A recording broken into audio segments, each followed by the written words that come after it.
주께로 나오라. 영원하신 주께 나오라. 내 죄까지 끌어안으시는 변함없으신 나의 주. 수치와 죄로 덮인 나의 삶, 노력을 해봐도 벗어지지 않네. 오늘도 하나님께서 우리에게 새날을 허락해 주셨습니다. 우리 그 은혜 감사드리며 사도신경으로 신앙을 고백함으로써 9월 2일 아침 첫 시간을 하나님께 올려드리겠습니다. 나는 전능하신 아버지 하나님, 천지의 창조주를 믿습니다. 나는 그의 유일하신 아들 우리 주 예수 그리스도를 믿습니다. 그는 성령으로 잉태되어 동정녀 마리아에게서 나시고 본디오 빌라도에게 고난을 받아 십자가에 못 박혀 죽으시고 장사된 지 사흘 만에 죽은 자 가운데서 다시 살아나셨으며 하늘에 오르시어 전능하신 아버지 하나님 우편에 앉아 계시다가 거기로부터 살아있는 자와 죽은 자를 심판하러 오십니다. 나는 성령을 믿으며 거룩한 공교회와 성도의 교제와 죄를 용서받는 것과 몸의 부활과 영생을 믿습니다. 아멘. 오늘 새벽에 하나님께서 저와 열어주실 말씀은 고린도 후서 11장 7절에서 15절까지의 말씀입니다. 고린도 후서 11장 7절에서 15절까지의 말씀입니다. 우리 귀한 말씀을 우리 한 절씩 교독하도록 하겠습니다. 내가 너희를 높이려고 나를 낮추어 하나님의 복음을 값없이 너희에게 전함으로 죄를 지었느냐?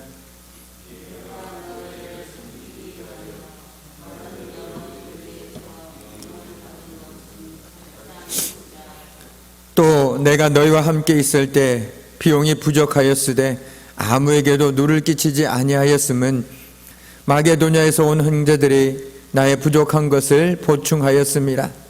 내가 모든 일에 너희에게 폐를 끼치지 않기 위하여 스스로 조심하였고 또 조심하리라.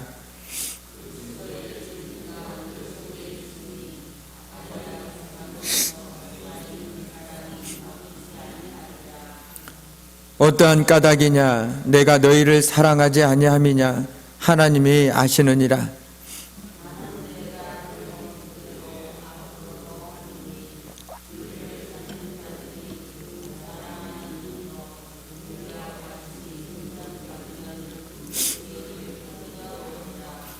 그런 사람들은 거짓 사도요 속이는 일꾼이니 자기를 그리스도의 사도로 가장하는 자들이니라.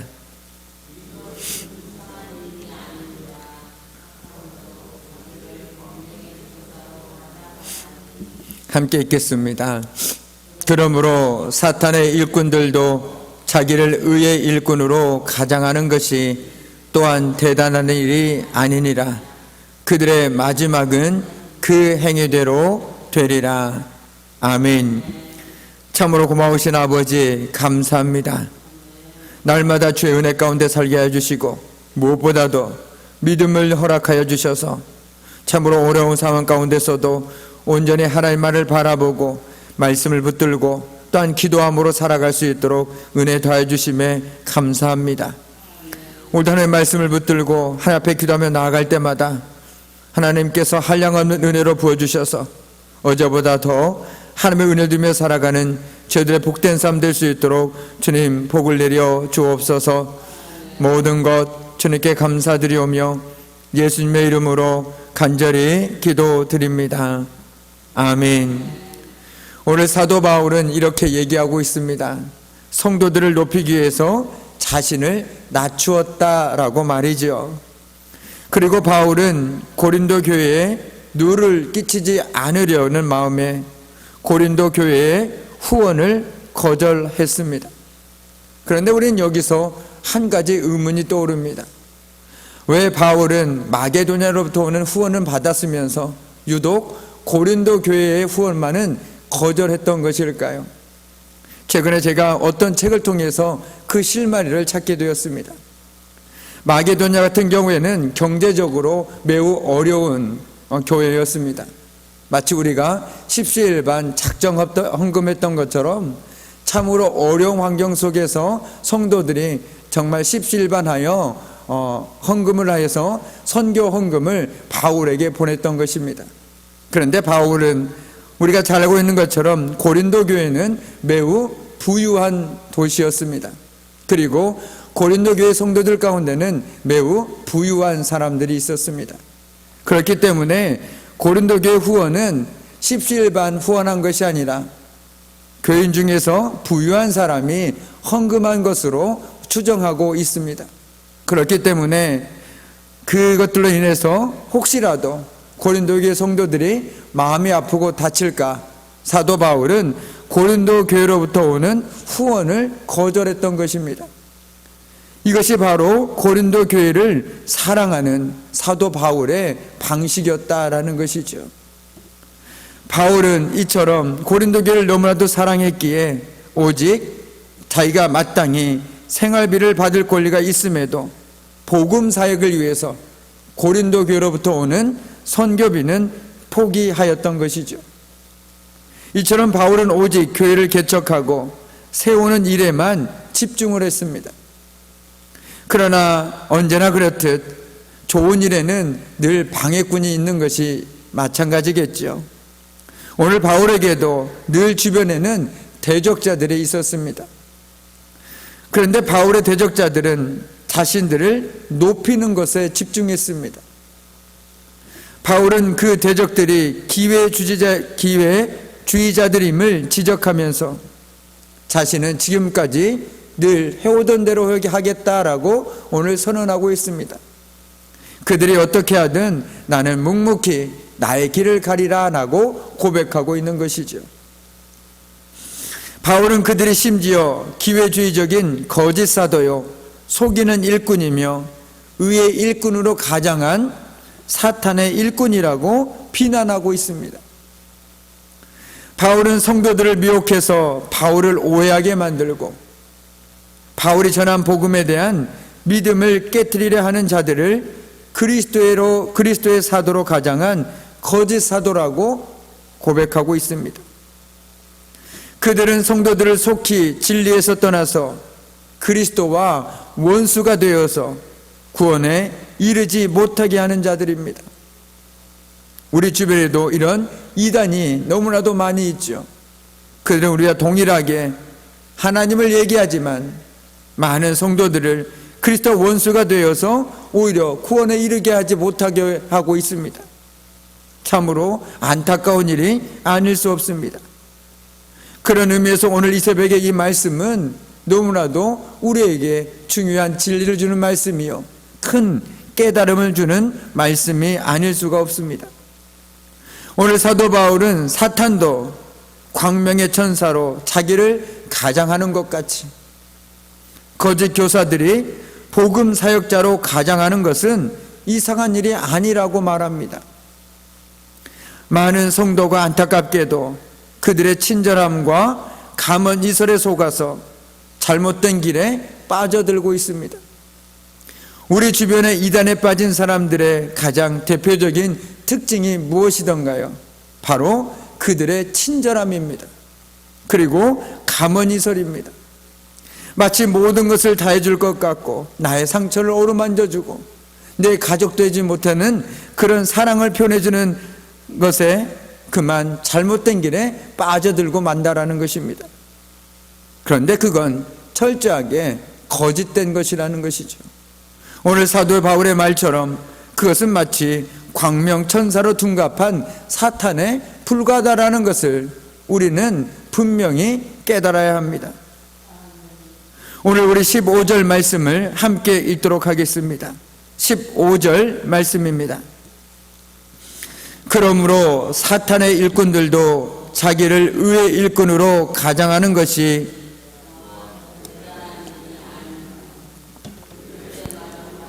그 행위대로 되리라. 아멘. 여기에 바로 소망이 있는 것입니다. 언젠가는 사탄의 일꾼들이 정말 모든 것들 그들의 뜻대로 되는 것 같지만 그들의 마지막은 그 행위대로 된다라고 사도 바울은 오늘 말씀을 통해서 우리들에게 분명하게 들려주고 있습니다. 바울은 거짓 기운을 저하는 이단들이 광명의 천사처럼 행할지라도 결국 그들은 자신의 거짓 행위에 따라서 하나님의 심판을 받아서 멸망할 것을 강조하고 있는 것입니다. 우리 예수님도 말이 아니라 행위의 열매를 보고 선지자들을 판단해야 한다고 말씀하셨습니다. 말은 누구나 할 수 있죠. 정말 누구나 약속할 수 있고 누구나 청산유수처럼 감언이선을 쏟아 놓을 수 있습니다. 그런데 그 사람의 행위의 열매가 어떠냐라는 것을 봐야 그 사람의 진면목을 판단할 수 있다는 것입니다. 마치 어떤 나무가 나는 아무리 사과나무라고 우길지라도 배를 연다라면 그 나무를 보고 누가 사과나무라고 말할 수 있겠습니까? 그런데 신앙에서도 마찬가지라는 것이죠. 아무리 주여 주여 아무리 하나님이라고 할지라도 그 삶의 열매가 하나님께서 기뻐하시는 의의 열매가 맺혀지지 않는다라면 그것은 하나님께서 기뻐하시는 사람이 아니라고 우리는 분명하게 말할 수 있다는 것입니다. 바로 그 삶의 열매를 통해서 우리는 그가 거짓 선지자인지 의의 선지자인지를 분별할 수 있다라는 것이죠. 이처럼 거짓 선지자는 순간적으로는 천사로 가장할 수 있습니다. 그러나 결국 성도를 위하는 자들이 아니라 성도를 이용해서 자신의 욕심을 채우려는 자임을 드러날 수밖에 없다라는 것이죠. 우리 주변에서 우리는 많이 보고 있지 않습니까? 그들은 성도를 위하는 척하지만 결론적으로는 성도를 이용해서 자신의 욕심을 채우려고 하는 사람들이었습니다. 그들은 성도를 구원과 생명의 길로 인도하는 것이 아니라 심판과 멸망의 길로 끌고 갑니다. 성도는 삶으로 하나님의 진리의 말씀을 전하는 의의 일꾼이 되어야 합니다. 또한 성령의 지혜로 거짓된 자들을 잘 분별해야 하는 것이죠. 우리는 심는 대로 거두는 추수의 법칙을 기억하고 언제나 의의 씨앗을 뿌려야 한다는 것입니다. 겉으로는 의로운 척 외식하는 자가 되어서는 결코 안 된다라는 것이죠. 사람은 속일 수 있어도 하나님은 결코 속일 수가 없습니다. 바라기는 우리 모두가 우리의 심장을 살피시고 폐부를 시험하시는 하나님, 그리고 우리의 행위대로 반드시 갚아주시는 하나님 앞에 인정받는 일꾼이 되기를 오늘 새벽에도 간절히 소망합니다. 기도하겠습니다. 오늘 이 아침에도 우리가 함께 기도하길 원합니다. 하늘에 계신 우리 아버지, 아버지의 이름을 거룩하게 하시며 아버지의 나라가 오게 하시며 아버지의 뜻이 하늘에서와 같이 땅에서도 이루어지게 하소서. 오늘 우리에게 일용할 양식을 주시고 우리가 우리에게 잘못한 사람을 용서하여 준 것 같이 우리의 죄를 용서하여 주시고 우리를 시험에 빠지지 않게 하시고 악에서 구하소서. 나라와 권능과 영광이 영원히 아버지의 것입니다. 아멘. 오늘 새벽에도 함께 기도하는 제목을 가지고 함께 기도하신 후에 어떤 개인 기도 제목을 가지고 모였네. 함께 주를 찬양하며